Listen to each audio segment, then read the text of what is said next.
Hey everyone, this is Adam Elenbaas from Nightlight Astrology, and today we are going to be taking a look at Mars retrograde moving into a trine with Saturn in Aquarius.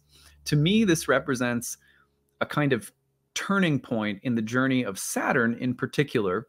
So, after I talk about why I think this is an important aspect between these two planets and why it represents this critical turning point, we are then going to take a look at Saturn through all of the whole sign houses through the rising sign horoscopes and give you a sense of what you can expect from this turning point right now.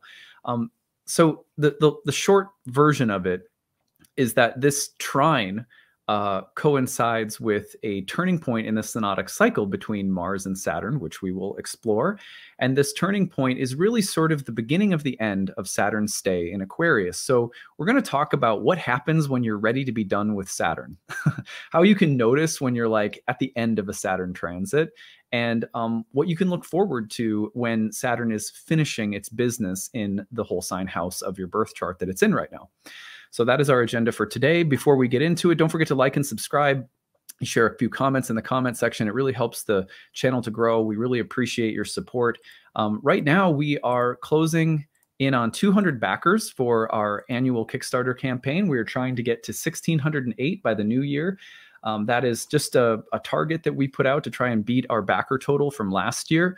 And so we really appreciate your support. If you're able to donate, you can choose a reward when you donate. We have exclusive talks and readings for the year ahead.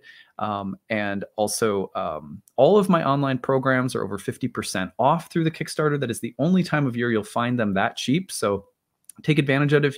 If you bundle them together too, like year 1 and year 2 or year 2 and horary or something like that, you can bundle any of them together as credits. Use those whenever you want, 2023 or beyond. And when you bundle them, you'll save even more than 50% off. So it's a really good deal. And it's part of how I try to give something back to people in exchange for helping us support our channel and the team of people who make all of this possible that are on my staff. So really appreciate your support. I want to tell you just a little bit about what goes into this. You can find the link, by the way, to the Kickstarter in the comment section of this video or in the description of this video. And you click on it, it'll take you over there and you can donate if you are able to. Every morning, it's the same process for me. It has been for 9 years. I get up, I meditate, pray. Right now, I've kind of shifted from mantra meditation into something called centering prayer. And during that time of prayer, and then often reading and researching and preparing my notes, I try to, that ritual is so important for me. Like if you like my content, know that it really comes from that. It comes from, I don't just sit down and spew out whatever's on my mind. I sit down every day really intentionally to try to center myself and create something that reflects honesty, sincerity, integrity, and a sort of spiritual foundation. After that's all done and I write my talk and record it, and then it is sent off to a team of people who then polish it up and post the transcript and get everything all ready. And then we distribute it throughout, a variety of different mediums, podcast mediums, YouTube, all the social media outlets or whatever. And then we get lots of emails coming in and comments coming in. And a lot of time is taken then, trying to respond to people, point people in the right direction if they have questions about something. So it is really, there's a whole team of us now behind this daily production of this content. We are absolutely reliant on people who say, I get something really good out of this. This is spiritually valuable to me. It gives me insight. It helps me along. It makes me laugh. It helps me learn astrology, whatever the case might be, that we rely on those of you out there from the goodness of your heart to pitch in and support us, support me, my family, my team of my staff members. We really can't do it without you guys. So I wanted to just say that as sincerely as I can and kind of explain what goes into it so that you guys know. There's a lot of people who are new to this channel. Maybe it's the first time that you've seen, a Kickstarter. This is my 9th year doing it. During this time, I also go into meditation. This is a time for me to start praying about how I can be a better astrologer for the next year. How can I get a little bit better? How can I be of more service? How can I shift what I'm doing or tweak what I'm doing in order to be of maximal value to all of you and also to the larger astrological community, which is why our big goal for the next year when you support the Kickstarter is to build a donation-based reading clinic so that astrology readings are more accessible for people, so that people aren't, limited in their ability to get a reading by their income bracket, which right now, I think we could be doing a better job as an astrological industry to create more affordability when it comes to readings. So when you support the Kickstarter, you're also supporting me building that out this year. That's a big goal of ours. So we really do need, all the help we can get to make that possible, so I can put a staff in place and get it all set up. And hopefully all of you will benefit from that as well, so that you have readings that are accessible in terms of a price range, and really high quality readers that have come through my program and that resonate with the kind of astrology you like. Okay, so anyway, thank you so much for letting me tell you a little bit about what we're doing. I hope that if you're able to, you'll help us pitch in and meet our goal. And again, you can find the link to the Kickstarter in the description of this video or in the comments section. You'll see me leave a comment with the link. All right, well, I'm excited to get into this Saturn transit because I think it really marks a super important turning point for Saturn. Let's take a look at the chart first of all, and I just want to show you what's happening. So this is coming through on Monday, the 28th of November. But I want to look at it in advance because it's applying right now. Mars is moving still, relatively slowly. Excuse me. So it's applying and moving into this trine as the week goes on and early into next week. So I want everyone to just be aware of that. Now, why look at this? What's the big deal? Well, this is a trine between Mars and Saturn that has a story behind it. Let's go back in time. So the trine between these two planets is happening. This is trines are of the nature of Jupiter. So it means that these two planets are moving into a relationship with one another that is conducive of getting things. It's going to be helpful for the two of these planets. That's what I'm trying to say, to get together. But they did get together recently. Oh, the mega circle reappeared. There it is, the mega circle. Okay, here we go. So here's Saturn and Mars conjoining around the early part of April in Aquarius. Okay, so that was their conjunction. That's the beginning of the synodic cycle between Mars and Saturn. And oftentimes when Mars and Saturn come together, it's a get shit done kind of transit. It's when the two of them seed together, it's like, here's where we have to focus, display effort, discipline, and it's like it's crunch time, it's go time. But it's still just a seed that's being planted in their synodic cycle. Well, if we move forward, what's going to happen? Excuse me, here we go. Okay, there we go. So if we're going to move forward in time, then Mars, who moves faster than Saturn, starts separating. So you can see here Mars is moving through Aries. Now it's moving through Taurus. And the two planets then get into a square with one another. And this is about August 8th. Actually, it would have been August 7th into the 8th. So August, actually, am I wrong about that? Yeah, so August 7th into the 8th. So that's a square between the two. Now the two planets are hitting like a critical turning point within their synodic cycle. So if you think about their intention being set in the whole sign house of Aquarius, then there's a square between Aquarius and Taurus, and the two of them are grinding up against each other. And in a sense, there's like a test or a challenge that's coming through. It would be rooted back in the whole sign house of Aquarius, which is why we're going to be looking at your horoscopes in Aquarius in just a minute. But if we keep going from there, right after that, then they hit their trine. And the trine was first experienced late September. Okay, so late September, the two planets come into a trine, and you can see that right here. So late September, they come into a trine, but Saturn was retrograde at that time. So we push it forward. Mars turns retrograde in late October, and Saturn turns direct. And now the two planets are going to come back together, and they're going to move back through a trine to one another. And they're going to do so on Monday, November 28th. Now, again, why would that be significant? Well, let's just watch what happens between Mars and Saturn next. Mars is going to stay in Gemini for a good long time until the middle of January, until it turns direct. And in the meantime, Saturn, what is Saturn going to do? Well, Saturn is going to move into the sign of Pisces. Okay, and it moves into Pisces, and then Saturn in direct motion will move into Cancer and trine, or Mars in direct motion will move into Cancer by late March and trine Saturn by the beginning of April. So we have a couple of trines here. The trines are going to be, generally speaking, within the context of the greater Saturn-Mars cycle, constructive periods where the two planets are working together on something. But they started off in Aquarius. And my point is they're working together right now through Mars's retrograde in Gemini, trining Saturn in Aquarius.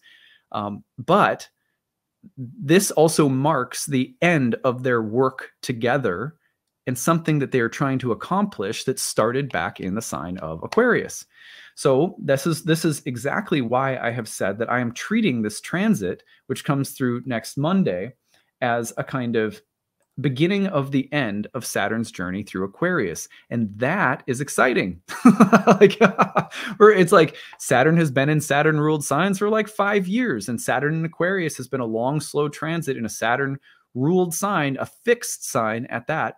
And so this transit of the trine between Mars and Saturn marks a period, like a constructive turning point that is also the beginning of the end of Saturn's journey through Aquarius, especially when you think about Mars and Saturn and the previous synodic conjunction that Mars and Saturn had in Aquarius in early April of 2022.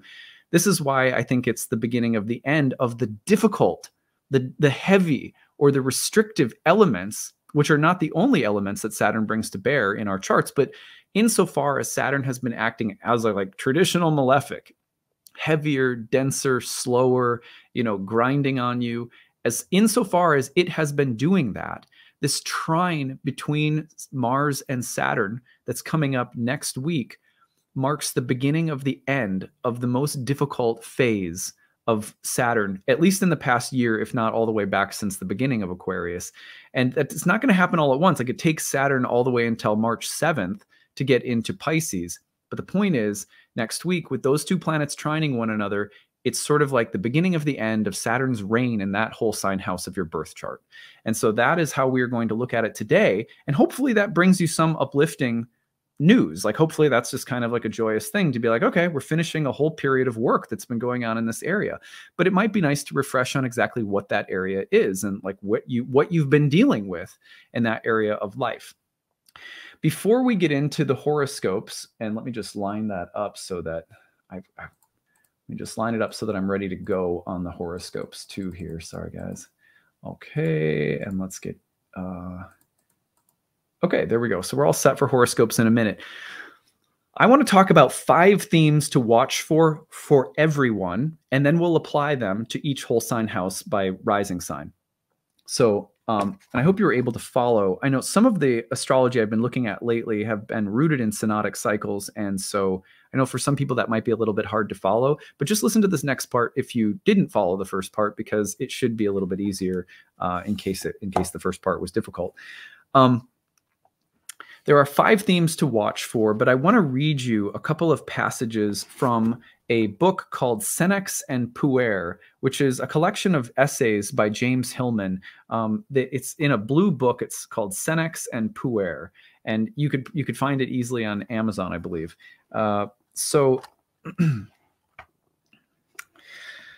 Now, these are just things that I want to say as prep for talking about what it feels like when Saturn is finishing something and you're kind of like ready to be done with it. So this comes from a chapter, an essay that he wrote called Negative Senex. Senex would be like an old person. It's where we get the word senator from as well. But Senex incurability. One way out, besides the Saturnalia and its pranks and black humor leading to the recognizing insight into melancholy through melancholy, is abandoning the notion of a way out altogether. This notion is anyway a puer reaction to the Senex, whose consciousness prefers the hemlock within the prison walls, the cure of death. Senex images of the hourglass and Father Time, the reaper and the old man with the white beard and the like, are not only shorthand emblems for the time process taking place inside or outside of us. They refer to the ancient identities spoken of by Plutarch, for instance, between the Chronos of Hesiod with Chronos time. The emblems state that the archetypal structure is concerned not so much with quantitative amounts of time, nor even with temporal process, time passing, as with time itself as an ontological real. Thus, leisure and sloth are ways of finding time or making time, and the withdrawal from the flux of the world is a way of occupying oneself with the eternal, and thereby being occupied or possessed by it. Constancy, grief, lethargy, and solitude do not mean only slowing things down or drawing things out. They are ways of experiencing the Senex essence of chronos, one with the K, one with the C, where time is a quality that verges on endlessness, the fidelity of friendship, the return of the seasons, the protracted grief of mourning, without process or alteration of any kind, a state of being where becoming has been crowded to the edge. In this sense, Senex consciousness is particularly temporal, structuring its vision in terms of the chronic. It eyes the eternal since that lasts longest, and its judgment is based on truth in terms of durability, not whether it awakens insight, moves the heart, or brings beauty. Beauty itself is defined in terms of unalterable criteria of form or meaning, the eternal verities, whereas the proof of love is not ardor, but constancy. The Yiddish maxim is a Senex maxim, love me little, but love me long. So if things are to last, they will be connected to the Senex archetype, and if a complex endures, it tends towards stabilizing itself, congealing into a usual part of one's psychic establishment, and finally, through sheer intractability, transforming from a burden to hide in to a habit to wear. In Senex consciousness, time is the cure in the sense of tanning, leathering, hardening, weathering through dry air, salt, smoke, or alum. Beautiful passage. Now, before I have one more to read, but I want to just share something about that. So over the past few years that you guys have watched my channel, you've probably noticed that, I've had a number of colds. I've had COVID twice, in fact, worked through every single day, always made videos. And I'm not saying that to brag. It's just I didn't have particularly bad cases, I don't think. I have had multiple colds because my kids are picking them up, it seems, every month at school, one of the two of them. RSV, COVID, my kids have gotten both of them. So we have been slogging through this period. Now, in my birth chart, Saturn has been opposing my ascendant ruler of my health house. It is just finishing right now as I'm making this video about coming to the end of Saturn transits. So I think that's interesting too. That was part of the inspiration, if that makes sense. My wife and kids have Saturn transits going on to critical things in their charts too, so that we've all been kind of going through this windmill of like sickness. And please don't offer unsolicited medical advice. It's really annoying, even though I love you guys.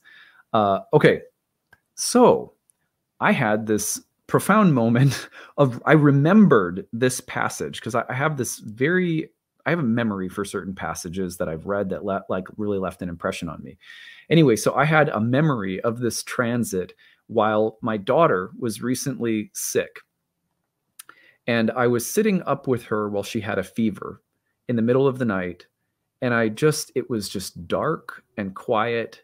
And I'm just exhausted by it. I'm exhausted by, being up in the middle of the night, getting the wet washcloth, doing all of the things, giving the herbs, blah, blah, blah.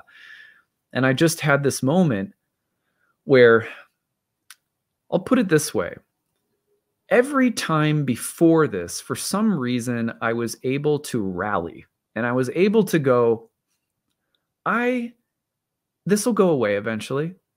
You're not going to get the best of me, Saturn. Like that kind of attitude. And I feel like most of us can draw on that. We're like, we're going to be fine. We're working through it. We're getting through it. I'm in the grind. Like it's all good. Chop wood, carry water. We get through things. We carry on, I reached a point with all of these sicknesses where basically I was defeated. And I don't know if like what that moment is like, where you hit a rock bottom. And I don't mean, some rock bottoms are horrendous. I mean, people, when I say rock bottom, that's probably triggering. This was just a little rock bottom, but it was a rock bottom of dealing with sickness. And as I was sitting there, I was looking out the window at the night sky, and it was just dark, and just it snowed here and everything, and so it was just like that dark, wintry space. And I just sat there, and I am not, like, you guys know me. If you watch my channel, I advocate for Saturn all of the time. I have gone basically like a musician going on tour with an album. I've spoken literally at like groups all over the country about how we tend to get Saturn wrong. In fact, one of my rewards in the Kickstarter campaign is the Saturn you don't know. It's like I love advocating for Saturn because Saturn usually gets a bad rep, way too bad, when in fact Saturn is often one of the most profound teachers of all of the planets and is deeply mystical and romantic, and we often get Saturn wrong. So you guys know, if you know me at all, you know that I've always been an advocate for Saturn. So I was sitting there and I had my hand on my head and I was so tired and I'm so sick of this. And this is as Saturn is opposing my ascendant ruler for the last time. After going through in Capricorn, conjunction to my moon, or opposition to my Mercury, conjunction to my moon, opposition to my sun, and now opposition for the past couple of years to my ascendant ruler. It's been like a number of years of Saturn. And it was completely inadvertent. I just put my hand down and I was like, fuck you, Saturn. It was just like that. I was like, fuck you. I'm done with you. It is not like me. Like, I'm like the last person. In fact, I kind of make fun of people who blame the planets for things, rather than trying to engage with them as teachers and friends and develop this devotional relationship with the planets and blah, blah, blah. And I was just like, you're done. I don't go away. I'm so sick of you. But it was a really important moment. And then I just, okay, it wasn't like suddenly then I was like, oh my God, I have this opinion. I just sat there for a while and I just felt beat. Like, you beat me, Saturn. I have no positivity left for you. Is that what you wanted? I've always tried to like advocate for you, but no, I don't like you. And I've reached a point where I'm done with you. Like, you did it. I'm like, you. So, and then I remembered this passage after I sat there feeling utterly defeated for like quite a while and exhausted with my daughter, with this bad fever and just the accumulation of all the shit, So I was like, all right. And I remembered constancy, grief, lethargy, and solitude do not mean only slowing things down or drawing things out. They are ways of experiencing the Senex essence of chronos, where time is a quality that verges on endlessness without process or alteration of any kind, a state of being where becoming has been crowded to the edge. In this sense, Senex consciousness is particularly temporal, structuring its visions in terms of the chronic. And I remembered that passage. It was by that time I was starting to like, pick myself up, and I thought of that passage, and it did not make me happy, but I did come back to this passage and started thinking about it. And then I started looking at transits and realizing that we were reaching this very critical turning point in Saturn's cycle. And this is what led me to write this talk. Sometimes with what I've just realized about Saturn, and I've realized it, maybe I've even said it before, but I feel like it was the first time that I sort of experientially realized it. And there's a big difference. You can read something, you'd be like, yes, that makes sense. But then when you experience it, it's like, oh yeah, that makes a different kind of sense, So, so the little realization that I had about Saturn was that some of the most beautiful things happen when you reach Saturn's own limits. It's like when you get to that complete breakdown moment, and I think this is particularly true for people who know something about Saturn and astrology in general, and you just go like, fuck you, Saturn. I'm done. I don't like you. I don't know that I've ever, right now, I don't know that I ever gave myself space to be bitter and disliking of Saturn. I always felt like I really needed to like defend Saturn and give Saturn, you know, a pass, because I've had a lot of challenging Saturn experiences, but there's always been something really good, you know? And so I have such patience for Saturn. At this moment, I was like, nope, I've reached my limits with Saturn. But that's actually a really, really important space to arrive at. Let me read you now the next passage. You can't get to I talk a lot about how the planets help us recognize eternity in our day-to-day lives, and what a redeeming and enlightening perspective it is to have that, an eternal perspective as we walk through the world. Please, you know, yes, I'll take that. But part of eternity is chronic, right? Because there's suffering, and there's wounds, and there's darkness. And so part of eternity is also about recognizing that with eternality comes the chronic nature of things, chronos and chronic. And I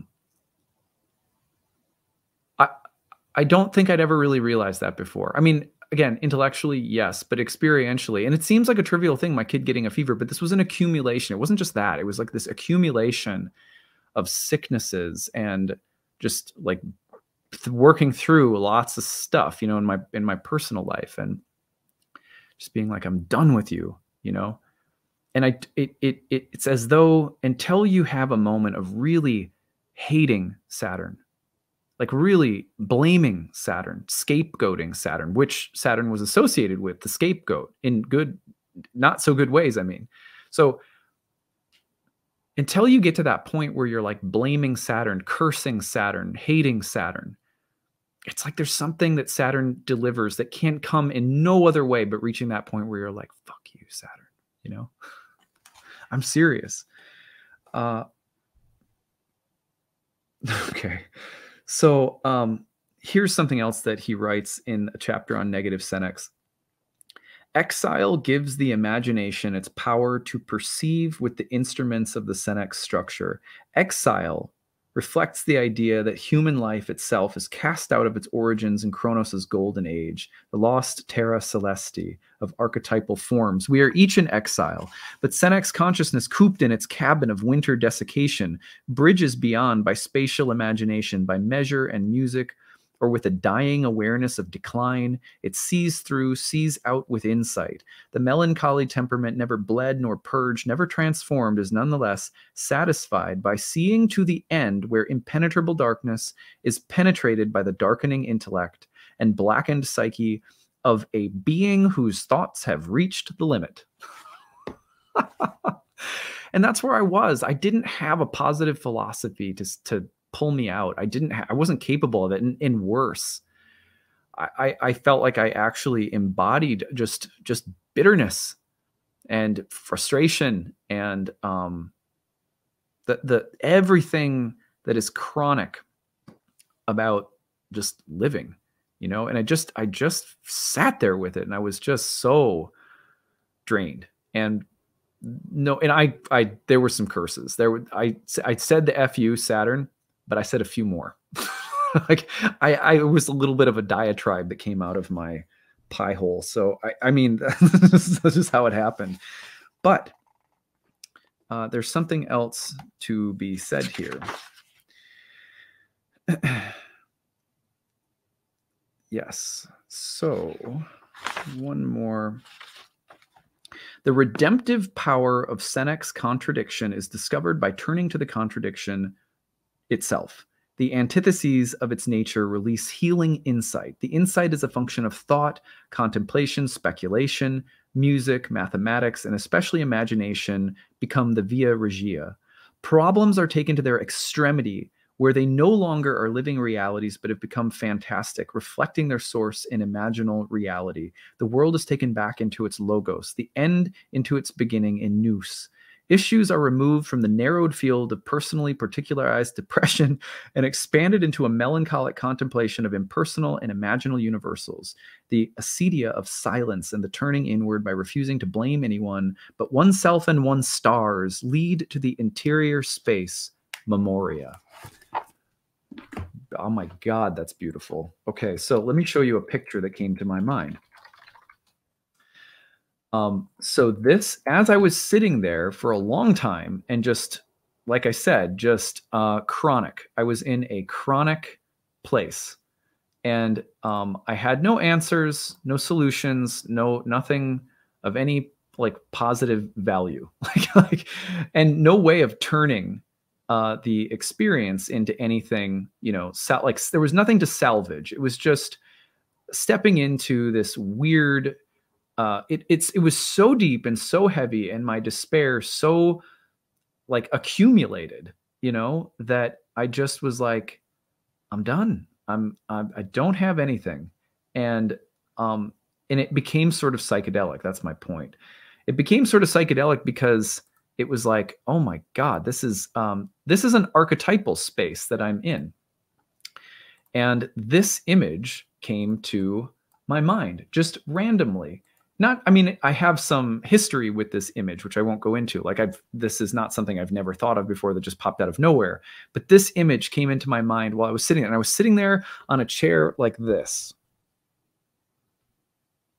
You guys ever had one of those moments where you're just like, fuck? I'm sorry I'm swearing so much today. I'm just trying to give it to you real. So this image popped into my head. This is Rodin's The Thinker. And I think that's how you say his name. And this image came into my mind. And I wasn't doing that exact pose, but it was like this. And suddenly I realized that I was entering into, I don't want to call it like suddenly it was all butterflies and rainbows. That's not what I'm trying to say.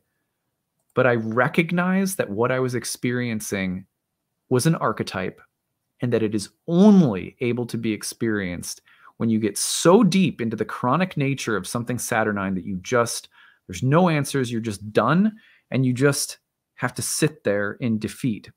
But then suddenly you sit there long enough in the chronic, eternal, archetypal nature of defeat, of having reached the limits that you have with Saturn itself, that suddenly you open up into a space of contemplativeness. It was not a contemplation on positive, like nice divine things. It was more like a void, but a silence and a vastness. And I never really got to that place before. I've had a lot of Saturn transits, but I never really gotten to that place before. So I wanted to share that with you guys because I think, as I'm reflecting on this, of course, I have some personal Saturn transits going on that make this maybe a little bit more personal for me, but we are also reaching the end of a very long process of having Saturn in Saturn-ruled signs. And so as Mars trines Saturn, you get the weight of the malefics starting to come together in a constructive trine. As Saturn is now direct, and you're going to see that Saturn, before Mars and Saturn meet again, Saturn will have moved on. So it's like the beginning of the end of an era, and we should probably feel that as the beginning of some kind of release or relief. But where will it be? It will be in the whole sign house of Aquarius. So we're going to look at that. But 5 themes to watch for with Saturn changing right now, transforming. It's on the runway to leaving Pisces. What might you notice as Mars and Saturn trine? Withdrawal reaching its limits, something that you've been moving away from because you just needed to step away from someone or something.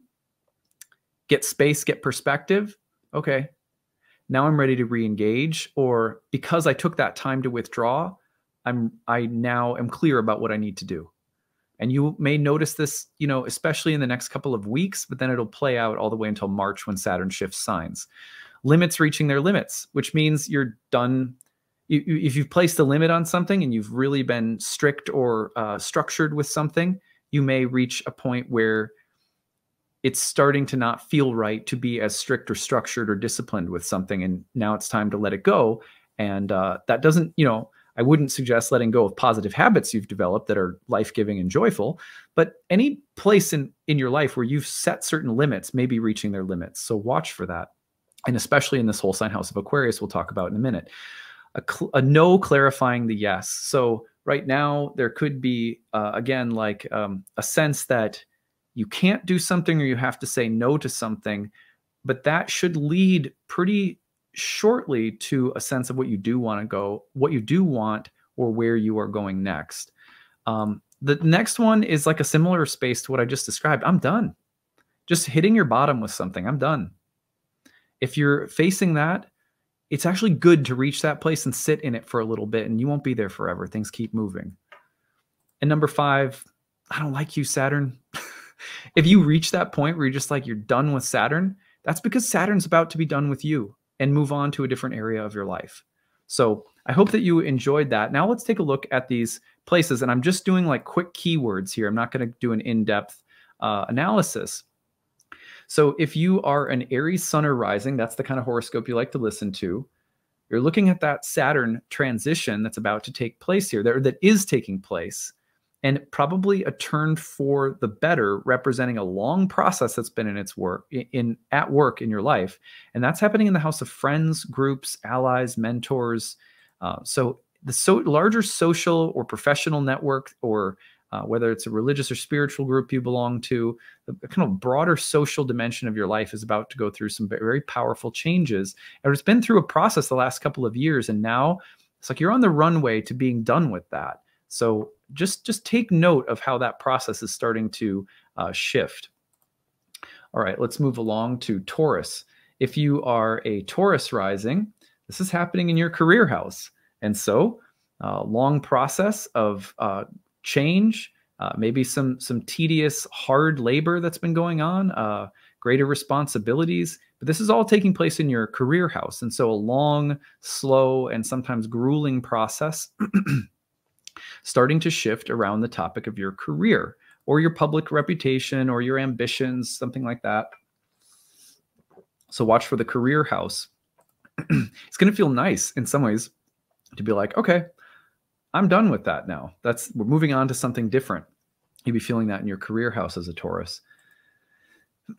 As a Gemini rising, Gemini sun, Saturn's in the 9th house. So you're on the runway to take off here around the topic of beliefs, religion, spirituality, education, learning, study, maybe something around foreign countries or travel. But something that you've been working on for a while is ready to be released. It's ready to be done. You're ready to be done with something. And so reaching the limits, a key moment of transformation that has a lot of history of the past couple of years behind it with regard to beliefs, religion, spirituality, learning, and generally speaking, like your life philosophy. All right, let's move along to Cancer. The limit being reached and the change coming in the 8th house, a place that binds you to other people, obligations to other people or that they have to you, and a shift in terms of who or what you want to give your time, energy, money, or resources to, or who you are receiving those things from. Debts being paid off, reaching the end of a period of feeling sort of trapped and stuck by virtue of who and what you're obligated to. If you just feel like you've been stuck in patterns of having to do certain things over and over and over and feeling sort of stuck by those things, for Cancers, this is a process that's about to conclude. You'll really feel it concluding seriously by like March, but you're at a turning point now where you're on the home stretch and you're about to release things that have been entangling or that have represented debts or contracts that have probably been kind of heavier and more duty bound. All right, let's go to Leo rising. Well, the shift is happening around relationships, love, marriage, sexuality. So a long process of learning, like harder, more serious, heavier season of your life around love and relationships. And you're ready to reap the benefits of that hard work or let go of some of the challenges. It's a critical turning point, and you should see things starting to lighten or shift quite dramatically with regard to a long process that's been playing out in the house of love and relationships. All right. For Virgos, we take and we put the Saturn into the 6th house. This is like my daughter's a Virgo rising, and she's the one who's been bringing one sickness home from school after another. So if you have been dealing as a Virgo rising with like sickness or challenges to physical health over and over repetitively, Maybe the beginning of the end there for you, which is probably a good thing. Any kind of long labor, sacrificial work, or service that you've been doing that has been more grueling or demanding or constricting, you've done it maybe out of the goodness of your heart or because you've needed to do it, like, you know, studying and writing a master's thesis, studying for a master's degree or writing a thesis. There's a lot of hard work, labor, and sacrifice in the 6th house. You may be ready to complete something that has required a lot of blood, sweat, and tears, or you may be ready to release a period that's been marked generally by a lot of frustrations, maybe health problems, setbacks, things like that, which for Virgos should be quite relieving. Now, for Libras, Saturn lands in the 5th house. That is the place of joy, creativity. So if you've been feeling sort of repressed, pent up, or held back with regard to love, sex, romance, or creativity, could be that you're about to reach a turning point and those things get easier. Especially with Pluto, the Lord of Death and Rebirth, about to enter that house as well. The hard times are over and the easier times might be coming. On the other hand, if you have been like birthing something, like carrying or you know, developing something, a creative crystallization comes to mind. Something taking form that you've been putting a lot of creative energy into over the past couple of years. Shifts around the topic of pleasure come to mind as well in the 5th house. Repression versus a healthy relationship to pleasure and sensuality. And maybe if that's been a challenging area of like personal work for you, spiritual work, you're reaching it's the beginning of the end right now. All right, for Scorpios, sun or rising, the turning point is happening around home, family, living environment, the topic of property or parents, your mom or dad, or your family karma. And there's been a heavier, weightier period that you've been in for a couple of years now with Saturn in the 4th house, reaching a critical turning point right now. The heavier work is moving toward completion. And so you can expect that some of those themes are going to be resolving themselves, and you may really feel that shift starting to happen in the weeks ahead. All right, so let's go on to Sagittarians. So my Sagittarius sun and rising, it's in the 3rd house. Oftentimes, this is a place that, when you have a Saturn transit in the 3rd house, it's about a change of mind. It's about learning something. It's about becoming maybe more serious or mature in the way you think, perceive, or communicate. It also can be about taking things too seriously, or just having a season in your life where you're like more anxious or depressive. And so when you see Saturn getting ready to leave, it's now on the runway to I'm going to finish and complete my journey through Aquarius, lightness and a sense of, transformation having been accomplished is close at hand, especially with Pluto about ready to enter that house too. You might find that you're naturally back to a little lighter mood, or that you naturally have matured in the way you think, or subjects that you've learned that have helped you grow up or become more skilled. And you're going to start integrating and receiving the rewards or benefits of that process of intellectual or mental growth.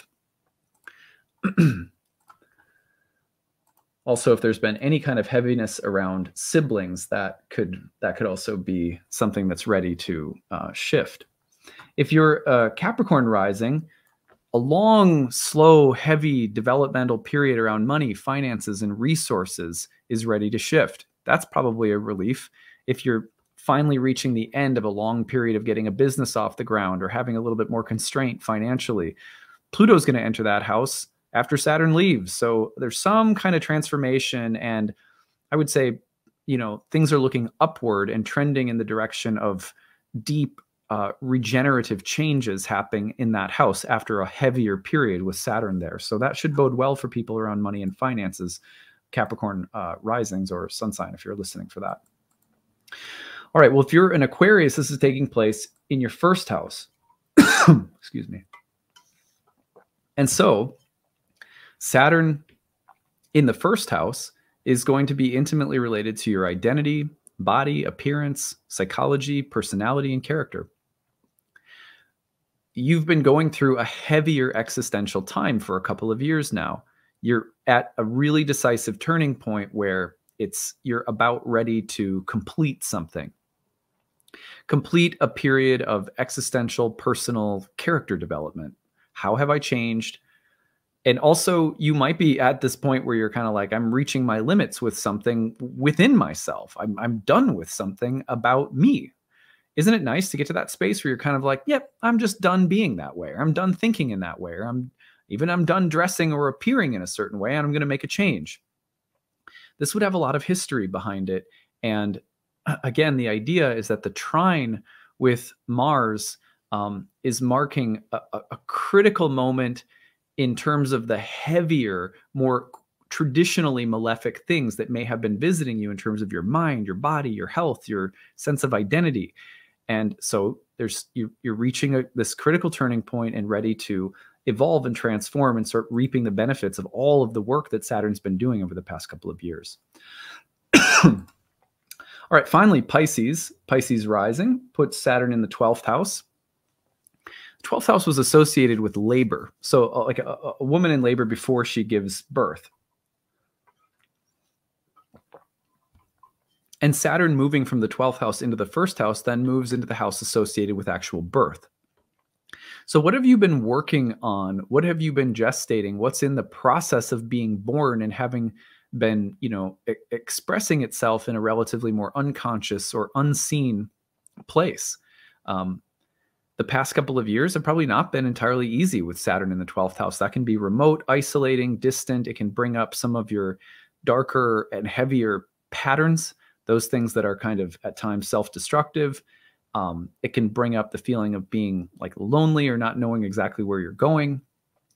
Saturn changing signs here and moving into your first house is going to bring that process into visible manifestation. The next few years will be defined by you then consciously integrating the lessons that have been gestating over the past couple of years in the unconscious, now bringing them into the conscious sphere of awareness. And, however you can, trying to integrate those lessons to become a more authentic version of yourself.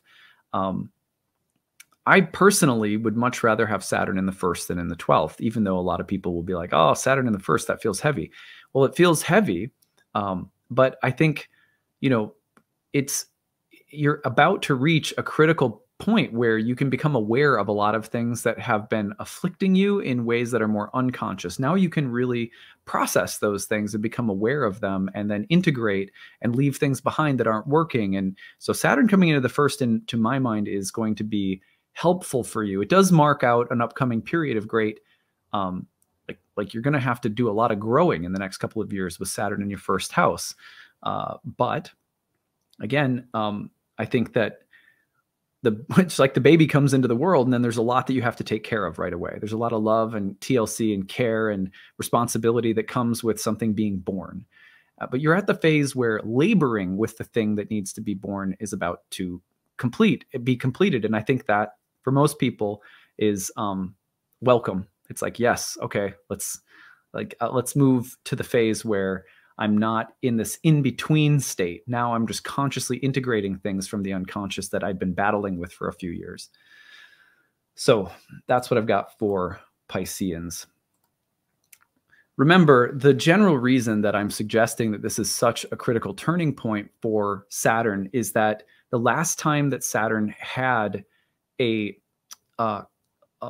meeting with Mars was a square, and before that, a conjunction in Aquarius.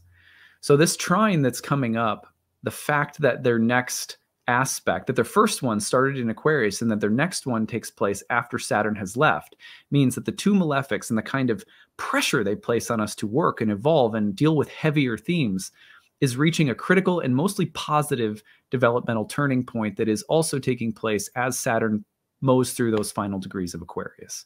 Hope that makes sense. And that it's applicable and interesting to all of you who were able to watch this today. By the way, I want to mention to everybody, watch for scammers on Instagram. There's a few people impersonating my account right now, so don't be fooled by people DMing you, asking if you want a reading or whatever. You can only ever book a reading through my website, which is nightlightastrology.com. But even more importantly, you know, I just want to be sure that no one's getting taken advantage of. And also, don't forget, we are on our way to 1,608 backers. Could really use your support. Pick a reward when you donate. You can find the link to the Kickstarter in the description of this video or in the comments section below. I deeply appreciate your supporting this channel and my team, my family. We love you guys very much, and it's a real privilege to be able to make content for you guys. And hopefully we'll keep doing so for many years to come. All right, take it easy, everyone. Bye.